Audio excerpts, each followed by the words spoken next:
내 생일이었어요. 65. 건강이 예전 같지 않아. 가족들과 함께하고 싶었던 생일에 며느리는 오지 않았어요. 직장 다니는 아이들 배려해서 주말로 잡았고 며느리 부담 안 주려고 우리 집 근처 식당으로 정했어요. 비용도 제가 다 냈고 며느리가 제일 좋아하는 메뉴로 예약했어요.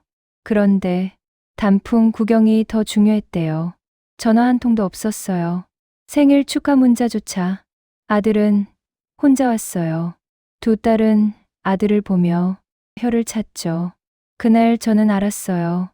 이건 시작에 불과하다는 걸. 그 끝은 어떻게 되었을까요? 65저 한정숙의 이야기 지금 시작합니다. 11월 중순 나 한정숙은 65번째 생일을 맞았다. 며칠 전 건강검진에서 혈압이 높게 나왔고 당뇨 수치도 경계선이라는 이야기를 들었다. 의사는 스트레스 관리 잘하시고 가족과 좋은 시간 보내세요라고 당부했다. 그래서 이번 생일만큼은 자식들과 화목한 시간을 보내고 싶었다. 사실 지난 1년간 며느리와의 관계가 편하지 않았다. 이번 설날, 추석, 큰딸 선희의 승진 축하 모임. 며느리는 매번 등산 일정을 이유로 빠졌다. 심지어 4년 전 내 환갑 때도 며느리는 등산 동호회 정기 모임이라며 저녁 시간에만 잠깐 들렀다 갔다. 이번엔 달라지길 바랐다. 준비는 철저했다. 직장 다니는 준호, 선희, 민희를 배려해 주말로 날짜를 잡았다. 며느리 민지의 부담을 줄이기 위해 요리를 준비할 필요 없이 우리 집 근처 일식당을 예약했다. 비용도 전부 내가 부담하기로 했고 며느리가 회식 때마다 좋아한다던 연어 세트 메뉴로 정했다. 그런데 생일 이틀 전 준호에게서 전화가 왔다. 어머니, 민지가 그날 등산 동호회 단풍 일정이 잡혀 있대요. 저만 갈게요. 나는 순간 귀를 의심했다.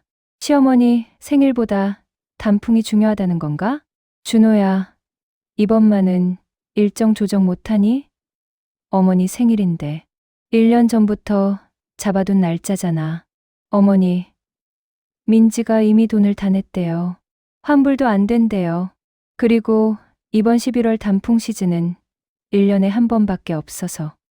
그럼 나중에라도 와야 하는 거 아니야? 케이크 자르는 시간이라도.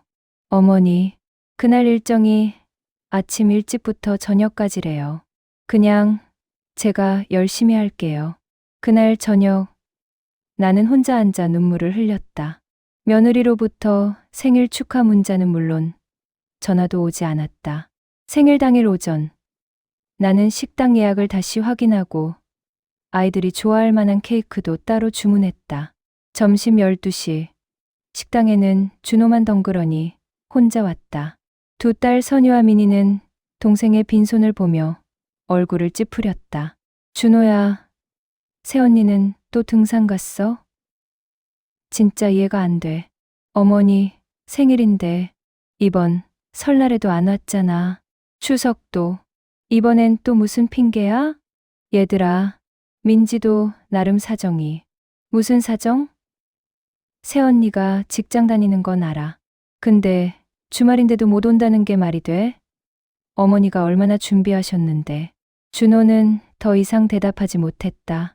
나는 생일 케이크 앞에 앉아 있었지만 축하받는 기분이 아니라 모욕당하는 기분이었다. 준비한 연어 세트가 나왔지만 며느리가 앉았어야 할 빈 의자만 계속 눈에 들어왔다. 준호야, 어머니가 며느리한테 뭘 잘못했니? 부담 주지 않으려고 집 근처로 잡았고 비용도 다 내가 낸다고 했잖아. 어머니, 민지도 요즘 직장 스트레스가 심해서 등산이 유일한 스트레스 해소라. 그 순간 민희가 폭발했다. 취미가 시어머니 생일보다 중요해? 뽀빠, 새언니 편만 들지 말고 좀 정신 차려. 어머니가 요즘 건강도 안 좋으신데. 준호야, 새언니 이번엔 진짜 선 넘은 거야. 전화 한 통, 문자 한 통도 없다며? 식탁은 순식간에 냉랭해졌다. 생일상은 갈등의 장이 되어버렸다. 나는 그날 집에 돌아와 혼자 소주를 마셨다. 65 생일. 내 인생에서 가장 쓸쓸한 날이었다. 생일 이후 며칠 나는 마음을 추스르려 했었다. 하지만 마음 한구석이 계속 쓰라렸다. 그러던 어느 날 저녁, 선희가 급히 전화를 걸어왔다. 어머니, 새언니 SNS 보셨어요? 어머니, 생일날 설악산에서 찍은 사진 올렸던데. 완전 행복해 보이던데요. 나는 손이 떨렸다. 며느리의 SNS를 열어보니 등산 동호회 친구들과 활짝 웃으며 단풍 앞에서 찍은 사진들이 가득했다. 바로 내 생일 당일 오전 10시에 올라온 사진이었다. 가을은 역시 설악산. 최고의 단풍, 구경 샵힐링 샵 등산 스타그램이라는 해시태그와 함께 사진 속 며느리는 등산복을 말끔하게 차려입고 친구들과 환하게 웃고 있었다. 심지어 올해 최고의 등산 코스, 다음 주에 또 와야지라는 댓글까지 달려 있었다. 이렇게 행복해 보이는데 시어머니 생일은 그렇게 신경도 안 쓰이나. 전화 한 통도 안 했으면서. 나는 참을 수 없었다. 그 사진들을 캡처해서 가족 단톡방에 올렸다. 여러분, 이게 며느리가 내 생일날 한 일입니다. 시어머니 생일보다 단풍이 중요했나 봐요. 사진 시간 보세요. 오전 10시예요. 단톡방은 순식간에 폭발했다. 어머니, 제가 새언니한테 전화 한번 할게요. 이건 정말 아닌 것 같아요. 너무 무례해요. 오빠, 이래도 새언니 편들 거야?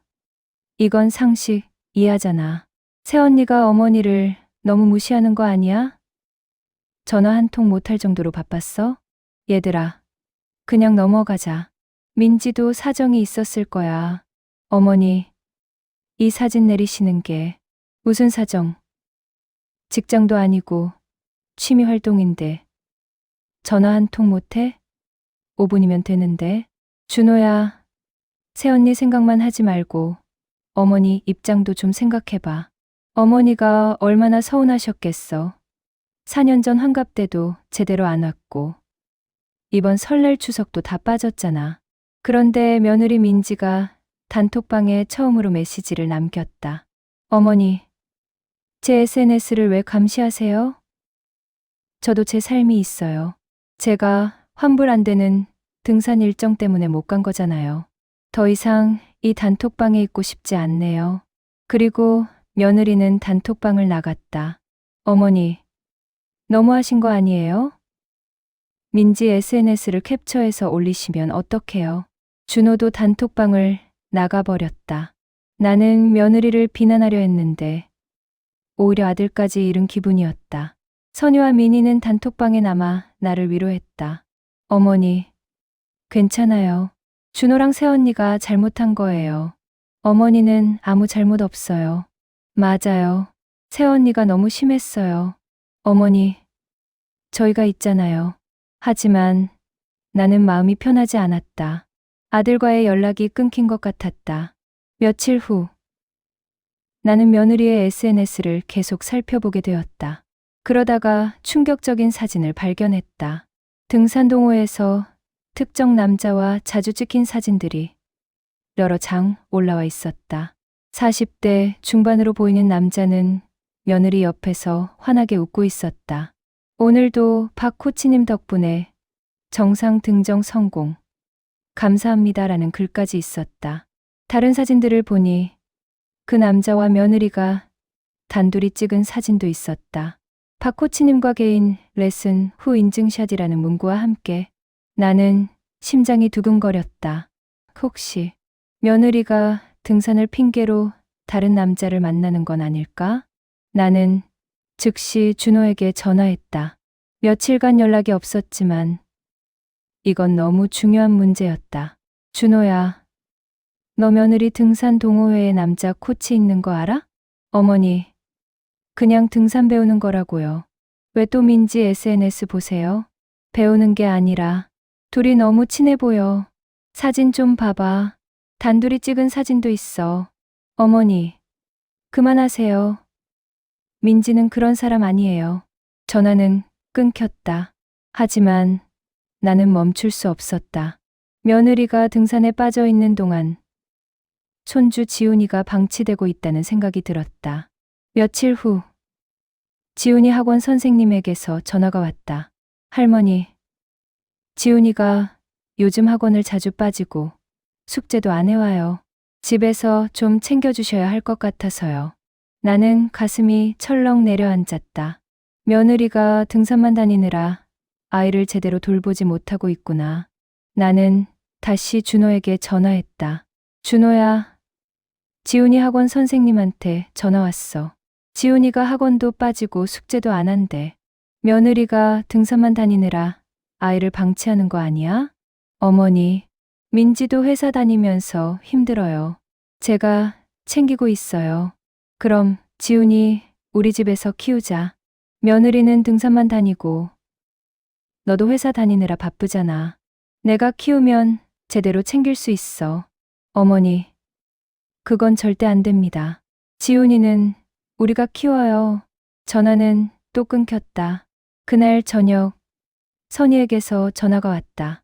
어머니, 무슨 일이에요? 준호한테 전화했어요. 동생이 어머니 때문에 민지랑 싸웠대요. 어머니가 새언니 불륜 의심하고 지훈이 데려오겠다고 하셨다며요? 아니야.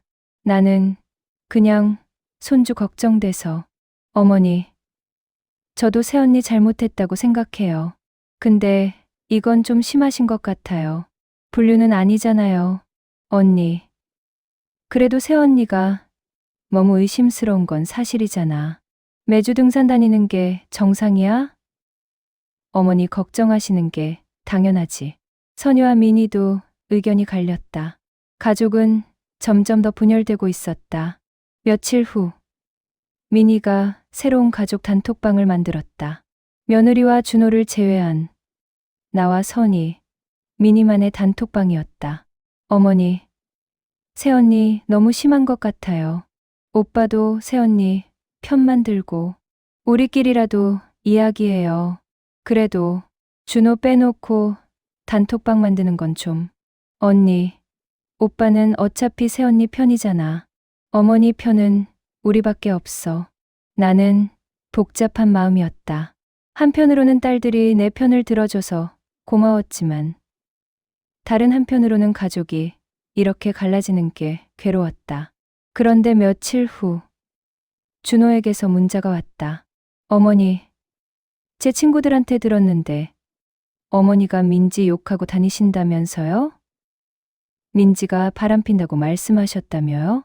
나는 깜짝 놀랐다.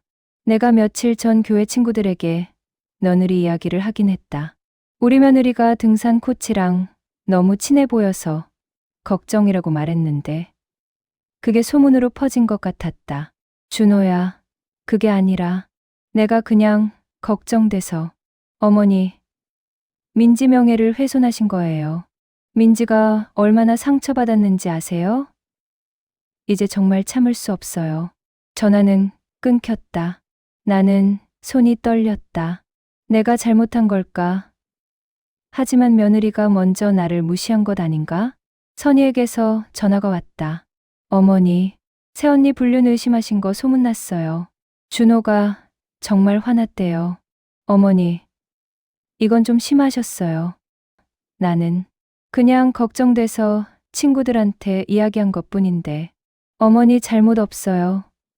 새언니가 의심스러운 행동을 하니까 어머니가 걱정하신 거잖아요. 어머니가 뭘 잘못하셨어요? 민희야, 그래도 불륜이라고 단정 짓는 건 아니잖아. 언니는 왜 맨날 중립만 지켜? 어머니가 얼마나 힘드신데. 자매 사이에도 균열이 생겼다. 선희는 점점 중립적인 입장을 취하려 했고 민희는 완전히 내 편을 들었다. 며칠 후 준호의 아내 민지에게서 처음으로 전화가 왔다. 어머니, 저 불륜 의심하셨죠? 제 명예훼손하고 다니셨죠? 제가 변호사 상담받았어요. 법적 조치 고려 중이에요. 나는 말문이 막혔다. 며느리가 나를 고소하겠다고? 며느리야, 내가 잘못 생각했어. 미안해. 사과로 끝날 문제가 아니에요. 제 명예가 얼마나 실추됐는지 아세요? 이제 어머니와는 더 이상 만나고 싶지 않아요. 전화는 끊겼다. 나는 그 자리에 주저앉았다. 추석이 가까웠다. 나는 고민 끝에 결정을 내렸다. 며느리를 추석 모임에 초대하지 않기로 한 것이다. 나는 준호에게 전화했다. 준호야, 이번 추석엔 며느리 말고 너랑 지훈이만 와. 어머니, 그게 무슨 말씀이세요? 민지도 우리 가족이에요. 가족이면 생일에 왔어야지. 가족이면 나를 불륜녀로 소문내지 말았어야지. 가족이면 등산보다 시어머니가 우선이어야지. 어머니가 먼저 민지 불륜 의심하시고 소문내셨잖아요. 이제 저희 가족은 추석에 안 갈게요. 전화는 끊겼다. 민희가 즉시 전화했다. 어머니 잘하셨어요. 새언니 같은 사람은 우리 집에 올 자격 없어요. 어머니, 그래도 준호까지 안 오면 어떡해요? 명절인데. 그래도 며느리는 오면 안 돼. 내가 더 이상 참을 수 없어. 어머니, 걱정 마세요. 오빠가 정신 차리고 올 거예요. 하지만 추석 당일 준호네 가족은 오지 않았다. 선희와 민희만 왔다. 선희는 내내 불편한 표정이었고 민희는 동생이랑 새언니가 너무하다며 분노했다. 어머니, 준호한테 전화 한번 해보세요. 명절인데. 아니야. 먼저 연락하고 싶지 않아. 어머니, 전화하실 필요 없어요. 오빠가 먼저 사과해야죠. 민희야, 그래도 가족인데. 언니도 새언니 편드는 거야? 어머니가 얼마나 힘드신데. 저녁이 되었다. 나는 혼자 남은 음식들을 바라보며 눈물을 흘렸다. 65 추석, 아들도 손주도 없는 명절이었다. 며칠 후, 준호에게서 문자 한 통이 왔다. 어머니, 저희 가족은 앞으로 명절이나 가족 행사에 참석하지 않겠습니다. 어머니와 민지 사이에서 더 이상 견딜 수 없어요. 당분간 연락하지 말아주세요. 지훈이도 할머니 집에 가고 싶어 하지 않습니다. 나는 그 문자를 읽고 또 읽었다. 며느리를 바로잡으려 했던 내 노력이 결국 아들과 손주를 잃는 결과를 만들었다. 선희에게서 전화가 왔다. 어머니, 준호가 저한테도 연락을 끊었어요. 제가 어머니 편을 들어서. 어머니, 이거 어떡해요? 언니, 동생이 나한테도 연락 안 받아. 어머니, 오빠가 너무 심한 거 아니에요? 내가 뭘 잘못한 걸까? 어머니 잘못 없어요. 오빠가 새언니한테 세뇌당한 거예요. 어머니, 저는 어머니도 새언니도 둘 다 조금씩은 잘못하신 것 같아요. 어머니가 먼저 사과하시는 게. 언니, 왜 어머니한테 사과하라고 해? 잘못한 건 새언니잖아. 딸들까지 갈라섰다. 며칠 후, 나는 혼자 병원에 갔다. 혈압이 더 올라갔고 의사는 입원을 권했다. 하지만 아들은 연락이 닿지 않았다. 선유와 민희가 병원에 왔지만 내가 정말 보고 싶은 건 아들과 손주였다. 내가 뭘 잘못한 걸까? 며느리를 바로잡으려 했을 뿐인데 이제 나는 정말 혼자가 되어버렸구나. 며느리는 여전히 등산을 다니고 있을 것이다. 아들은 나를 피하고 손주는 할머니를 기억이나 할까. 딸들은 나를 위로하지만 그들마저 서로 갈라져 힘들어한다. 갈등은 해결되지 않았다. 오히려 깊어졌다. 돌이킬 수 없는 강이 되어버렸다. 지금까지 제 이야기 잘 들으셨나요? 어쩌면 이 집안도 우리 이웃의 이야기와 다르지 않을지 모릅니다.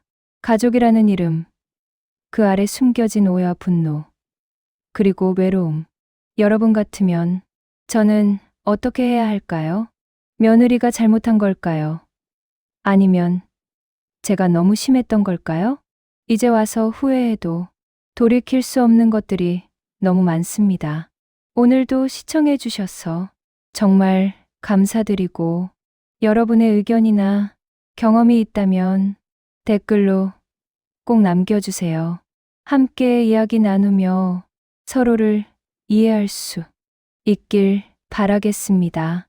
구독과 좋아요, 알림 설정은 다음 이야기를 이어가게 하는 큰 힘이 됩니다. 끝까지 함께 해주신 여러분, 고맙습니다.